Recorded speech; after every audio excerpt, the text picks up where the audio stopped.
እኔ ምለው ዳኒ ማለት ነው ምን አገባ ካንተ ምን ቤት ነክ አብርሃምን አክም ቤት ልውሰደው ምናምን ብለህ የምታለቃቅሰው ማለት ነው። አንተ ቁሩፍድ ማለት ነው እንዴ የራስን ህይወት አትኖርም እንዴ? አንተ ምን አገባክ? ቢሱ አጠገባለች፣ የልጁ እናት አጠገባለች። ሩትዬ ራሱ ትናንትና ማታ እኮ መልስላለች። በትክክል ነው የመለሰችልህ። ምን አገባክ? እኔ አጠገባለ አይደለ ወይ? አብርሃም ደግሞ ተናግሯል። እኔ ከልጄ እናት ጋር ነኝ፣ ቤቴ ውስጥ ነኝ፣ ደና ነኝ። ደና ባልሆን ኖሮ እዚህ ጋር አልገኝም ነበረ ብሏል። ትክክለኛ መልስ የውስጡን ያለውን ነገር እኮ ነው እየተናገረ ያለው አብርሃም ማለት ነው። ገባችሁ አይደለ?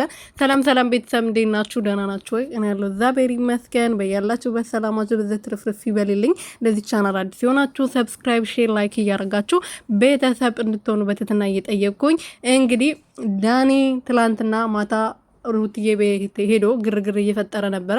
እዚህ ጋር ደግሞ እንግዲህ ያው ጓደኛው ስራ ከፍቶ ስራውን እያስመረቀረት እዛ ሄዶ ፈታተና እያለ ነበረ። እኔ የሚገርመኝ ነገር በሰው ህይወት ገብቶ እኔ ነኝ ፈላጭ ቆራጭ የሚሉት ነገር እኮ ነው ግርም ድንቅ የሚለኝ። ቤተሰብ ሰው በሰው ህይወት ምን አገባው? ሰው ራሱ የራሱን ህይወት ራሱ አይደል እንደሚመራው።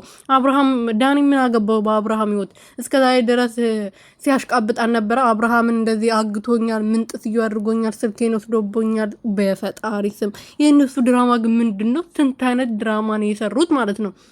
ተጽፎ እኮ ነው የተቀመጠው። ልክ አሁን ፊልም ምናምን የሚሰራው አለ አይደለ?